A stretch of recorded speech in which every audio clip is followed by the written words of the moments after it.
Hello नमस्कार दोस्तों, मैं प्रियंका द्विवेदी आपके अपने चैनल प्रियंका हिंदी एकेडमी में आप सभी का स्वागत करती हूँ। हम सभी व्याकरण में पढ़ रहे थे और व्याकरण में समास टॉपिक का अध्ययन कर रहे थे और इससे पहले समास में 2 क्लास हो चुकी है और तीसरी क्लास है ये जो प्रारंभ हो रही है। तीसरी क्लास में हम सभी अध्ययन कर रहे हैं कर्मधारय समास का। इसके पहले हम लोगों ने समास की परिभाषा, समास के भेद और इसमें अव्ययीभाव समास और तत्पुरुष समास के 6 कारकों के बारे में अध्ययन कर चुके हैं और जो कि तत्पुरुष का ही पार्ट है कर्मधारय और द्विगु। तो इसमें हम सभी कर्मधारय का अध्ययन करने चल रहे हैं। तो कर्मधारय की परिभाषा हम सबसे पहले जानेंगे कि कर्मधारय की परिभाषा क्या है। जिस तत्पुरुष समास के समस्त होने वाले पद समानाधिकरण हों अर्थात विशेषण भाव को प्राप्त हों। फिर से देखेंगे, जिस तत्पुरुष समास के समस्त होने वाले पद समानाधिकरण हों, कहने का मतलब विशेषण भाव को प्राप्त हों, कर्ता कारक के हों और लिंग वचन में समान हों, वहाँ कर्मधारय तत्पुरुष समास होता है। जिस तत्पुरुष समास के समस्त होने वाले पद समानाधिकरण हों अर्थात विशेषण भाव को प्राप्त हों। विशेष और विशेषण आपको अगली इसके पहले जो क्लास हुई थी उसमें बताया गया था कि विशेषण संज्ञा और सर्वनाम की विशेषता बतलाने वाले को विशेषण कहते हैं और जिसकी विशेषता बतलाई जाए उसे विशेष्य कहते हैं। जैसे नीली गाय, तो नीली क्या हो गया, विशेषण हो गया, और गाय क्या हो गया, विशेष हो गया। ठीक। और कर्ता कारक के हों, लिंग वचन में क्या हो, समान हो, वहाँ पे कौन सा समास होता है, कर्मधारय समास होता है। कर्मधारय समास के 4 भेद बताए गए हैं। कर्मधारय समास के कितने भेद हैं, तो कर्मधारय समास के 4 भेद हैं। पहला भेद है विशेषण पूर्व पद, दूसरा है विशेष्य पूर्व पद, तीसरा है विशेषणोभय पद, मतलब विशेषणों उभय पद, मतलब उभय का मतलब दोनों पद, जिसका प्रथम पद और उत्तर पद कहा जाता है कि 2 पद होते हैं, पूर्व पद और उत्तर पद, है ना। पहले पद को पूर्व पद, दूसरे को उत्तर पद, तो दोनों पद जिसमें विशेषण हो यानी कि विशेषणोभय पद, उभय पद। और चौथा क्या है, विशेष्योभय पद। ठीक, ये भी उसी प्रकार से है। अर्थात इस समास में कभी पहला पद, कभी दूसरा पद और कभी दोनों पद विशेषण होते हैं, या कभी पहला पद, कभी दूसरा पद और कभी दोनों पद क्या होते हैं, विशेष्य होते हैं। अब उदाहरण के माध्यम से हम समझेंगे। इसका जो पहला भेद है विशेषण पूर्व पद, जिसमें पहला पद क्या होता है, विशेषण होता है। इसमें पहला पद विशेषण होता है, जैसे पीत अंबर, पीतांबर, पीत क्या है, विशेषण हो गया। परम ईश्वर, परमेश्वर, छोटे भये, छुट भये, नीली गाय, नील गाय, प्रिय सखा, प्रिय सखा, इसमें पीत, परम, छोटे, नीली, प्रिय, ये सभी क्या है, विशेषण है। तो ये पहला पद इसमें क्या है, विशेषण। आगे देखेंगे, कुछ समझने योग्य बातें हैं, इनके बारे में देखेंगे हम, ध्यान देंगे। विशेषण के रूप में पूर्व पद अगर कुत्सित हो तो उसके स्थान पे कु का या कद हो जाता है। जैसे कुत्सित पुरुष, कुत्सित कुपुरुष या कापुरुष, इस तरह से हो जाता है। कुत्सित अन्य, क दन्य। कुत्सित के स्थान में का या कद आदेश संस्कृत समास पद में ही होता है। ये ध्यान देने योग्य बात है कि ये जो है किसमें होता है, केवल संस्कृत समास पद में ही होता है। हिंदी में कुघड़ी या कुपंथ जैसे सामासिक पदों का कुसंस्कृत के इस अर्थ का नहीं होता, ये केवल किसमें होता है, संस्कृत में होता है। तो हिंदी में क्या होता है इसे जानेंगे, बल्कि बुरा या हीन के अर्थ में होता है। हिंदी में हमारा क्या होता है, बुरा या हीन के अर्थ में होता है और हिंदी का ये उपसर्ग है।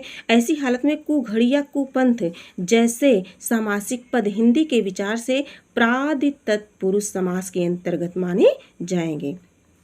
अब अगला पार्ट देखेंगे विशेष्य पूर्व पद। अभी ऊपर हम लोगों ने पढ़ा कि विशेषण पूर्व पद जिसका पहला पद विशेषण हो, ठीक, और अब हम पढ़ने चल रहे हैं विशेष्य पूर्व पद और जिसका पहला पद क्या हो, विशेष्य हो। इसमें पहला पद विशेष्य होता है। विशेषण और विशेष्य को हम समझ ही चुके हैं, तो थोड़ा सा ध्यान पूर्वक देखेंगे। इस प्रकार के सामासिक पद अधिकतर संस्कृत में मिलते हैं, जैसे कुंवारी, कुमारी, कुंवारी लड़की, श्रमणा संन्यास ग्रहण की हुई, कुमार श्रमणा इत्यादि। तीसरा पद है विशेषणोभय पद, जिसमें दोनों पद क्या होते हैं, विशेषण होते हैं। जैसे नील पीत, तो नील मतलब नीला, पीत मीन्स मतलब पीला, तो नीला पीला दोनों क्या है, विशेषण ही है, इसमें विशेष्य नहीं है, दोनों विशेषण है। शीतोष्ण, शीत और उष्ण, उष्ण मतलब गरम।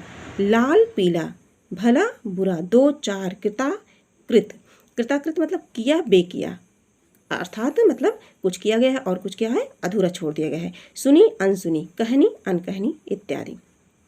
अब ये कुछ समझने योग्य बातें हैं, इसमें देखेंगे एक बार। विशेषणोभय पद या दोनों पद विशेषण वाले कर्मधारय के विषय में यह ध्यान रखना चाहिए कि इसमें विग्रह में दोनों पदों के बीच और जैसा संयोजक अव्यय ना आए। और आ जाएगा तो क्या हो जाएगा, वो द्वंद्व में आ जाएगा।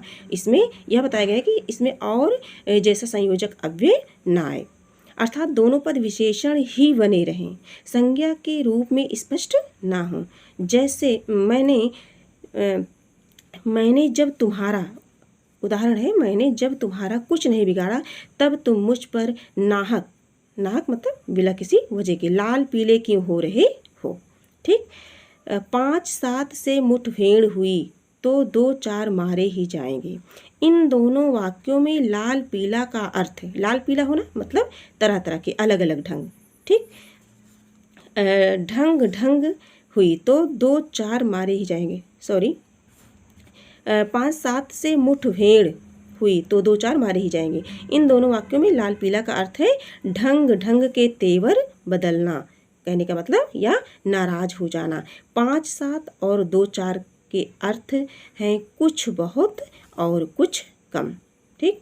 अतः इन समासिक पदों के दोनों शब्द स्पष्ट संज्ञा नहीं है बल्कि विशेषण ही हैं, इसलिए ये समस्त पद क्या हैं, विशेषणोभय पद हैं। ये पद क्या है, विशेषणोभय मतलब दोनों ही विशेषण हैं, ठीक।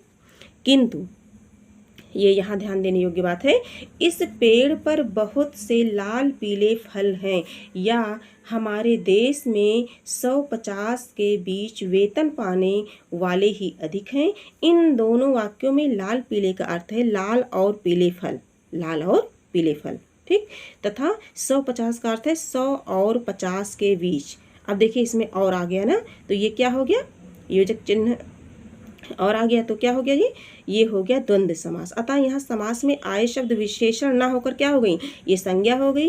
इस समस्त पदों के व्यक्तित्व ने दोनों समस्त शब्दों के बीच और योजक और जैसे संयोजक अव्यय आता है, इसीलिए ये समस्त पद द्वंद्व समास के उदाहरण हैं। ये दोनों क्या है, द्वंद्व समास के उदाहरण हैं और ये विशेषणों उभय पद कर्मधारय तत्पुरुष के उदाहरण नहीं है, ठीक। तो इस तरह से हम लोग जो है विशेषणोभय पद पढ़ लिए। अब ये अगला पार्ट है, इसका अगला भेद हम देखेंगे।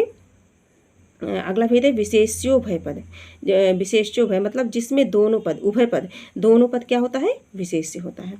इसमें दोनों पद विशेष्य होते हैं, जैसे आम गाछ या आम्र वृक्ष, वायस दंपत्ति। कर्मधारय तत्पुरुष के अन्य उपभेद हैं, इनके और भी उपभेद हैं, जैसा कि मैं बताना चाहूँगी आप लोगों को कि ये जो अध्ययन हम लोग कर रहे हैं समास का, ये जो है व्याकरण की पुस्तक है वासुदेव नंदन प्रसाद जी की, उससे हम लोग पढ़ रहे हैं, ठीक है।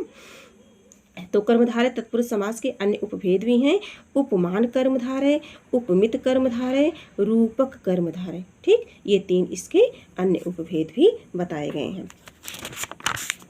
तो इसमें जिससे किसी की उपमा दी जाए उसे उपमान और जिसकी उपमा दी जाए उसे उपमेय कहा जाता है।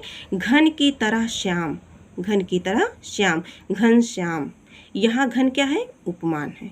घन यानी कि प्राकृतिक वस्तुएं, जितनी भी प्राकृतिक वस्तुएं होती हैं वो किस में आती हैं? उपमान की श्रेणी में आती हैं। और शारीरिक अंगों की चर्चा जहाँ होती है वो किस में आते हैं? वो उपमेय। और श्याम, श्याम क्या है? उपमेय हो गया। अब उपमान कर्मधारय, अगला देखेंगे। इसमें उपमानवाचक पद का उपमेय वाचक पद के साथ समास होता है। इस समास में दोनों शब्दों के बीच में यू या जैसे अव्यय का लोप हो जाता है और दोनों ही पद चूंकि एक ही कर्ता विभक्ति वचन और लिंग के होते हैं, इसलिए समस्त पद कर्मधारय लक्षण का होता है। जैसे इसका उदाहरण है विद्युत चंचला, विद्युत जैसी चंचला। विद्युत चंचला मतलब विद्युत जैसी चंचला, बिजली मतलब विद्युत जैसी चंचला। अगला है उपमित कर्मधारय। यह उपमान कर्मधारय का उल्टा होता है। उपमान का क्या होता है? विपरीत होता है। इसमें उपमेय पहला पद और उपमान दूसरा पद। जैसे अधर पल्लव के समान, तो अधर पल्लव, नरसिंह, नर सिंह के समान इत्यादि। आगे देखेंगे। किंतु जहाँ उपमित कर्मधारय जैसा नर सिंह के समान या अधर पल्लव के समान विग्रह ना कर अगर नर ही सिंह या अधर ही पल्लव जैसे विग्रह किया जाए, अगर इस तरह से विग्रह किया जाए कि नर ही सिंह है या अधर ही पल्लव, अर्थात उपमेय उपमान की तुलना ना कर उपमेय को ही उपमान मान लिया जाए। दूसरे शब्दों में जहाँ एक का दूसरे पर आरोप कर दिया जाए वहाँ कौन सा होता है? कर्मधारय समास होता है। रूपक कर्मधारय होता है, आरोप कर दिया जाए। ठीक, एक जहाँ एक का दूसरे पर आरोप कर दिया जाए वहाँ पर रूपक कर्मधारय होता है। उपमित कर्मधारय और रूपक कर्मधारय में विग्रह का यही अंतर है। रूपक कर्मधारय के अन्य उदाहरण है जैसे मुखचंद्र, मुखचंद्र, मुख ही चंद्र है, मुख ही चंद्र है। मुख को क्या मान लिया गया है? चंद्रमा मान लिया कि मतलब मुख ही चंद्र है। विद्या रत्न, विद्या ही है रत्न, विद्या ही है रत्न। भाष्य, भाष्य ही है अवधि, भाष्यावधि, भाष्यावधि सॉरी। अगला पार्ट है द्विगु समास। अगला क्या है? द्विगु समास। इस प्रकार से हम लोग कर्मधारय समास का अध्ययन किए। कर्मधारय समास के कितने हैं? 4 भेद हैं। चारों भेदों का हम लोगों ने अध्ययन कर लिया है। अगला है द्विगु समास। जिस कर्मधारय का पूर्व पद संख्यावाचक हो वह द्विगु कर्मधारय समास कहलाता है। इसके 2 भेद हैं, समाहार द्विगु और उत्तर पद प्रधान द्विगु। समाहार द्विगु का अर्थ है समुदाय, समाहार का अर्थ क्या है? समाहार का अर्थ होता है समुदाय। समुदाय का मतलब जानते हैं कि इकट्ठा होना, समेटना। जैसे तीनों लोकों का समाहार, त्रिलोक का, त्रिलोक। 5 वटों का समाहार, पंचवटी। पंचवटी में कौन सा समास है? ये सारे इम्पॉर्टेंट समास हैं और परीक्षा में ये प्रायः पूछे जाते हैं। तो इसमें जैसे हो गया पंचवटी तो 5 वटों का समाहार है ना। पसेरी 5 शेरों का समाहार। अष्टाध्यायी 8 अध्यायों का समाहार। त्रिभुवन 3 भुवनों का समाहार। ये किस समास के उदाहरण हैं? तो ये द्विगु समास के उदाहरण हैं। अब अगला है उत्तर पद प्रधान द्विगु। ये 2 प्रकार के होते हैं, बेटा या उत्पन्न के अर्थ में। जैसे 2 माँ का, 2 मातुर या दुमाता। 2 सुती, ये इंपॉर्टेंट है। 2 सुती मतलब 2 सूतों का मेल। ठीक, जहाँ सचमुच ही उत्तर पद पर जोर हो। जैसे 5 प्रमाण मतलब पंच प्रमाण। 5 हत्थड़, हत्थड़ का मतलब हैंडल, 5 हत्थड़ इत्यादि। ये कुछ समझने योग्य बातें हैं। अनेक बहुब्रीहि समासों में भी पूर्व पद संख्यावाचक होता है। ऐसी हालत में विग्रह से ही जाना जा सकता है कि समास बहुव्रीहि है या द्विगु।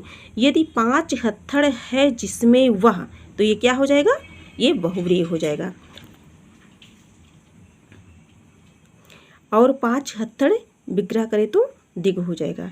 द्विगु के अन्य उदाहरण हैं दोपहर, दूसरा पहर, उत्तर पद प्रधान, सतसई में 700 का समाहार, चौराहा 4 राहों का समाहार, चौमासा 4 विशेष मासों का समाहार इत्यादि। इस प्रकार से हम लोगों ने आज कर्मधारय समास और द्विगु समास का अध्ययन किया।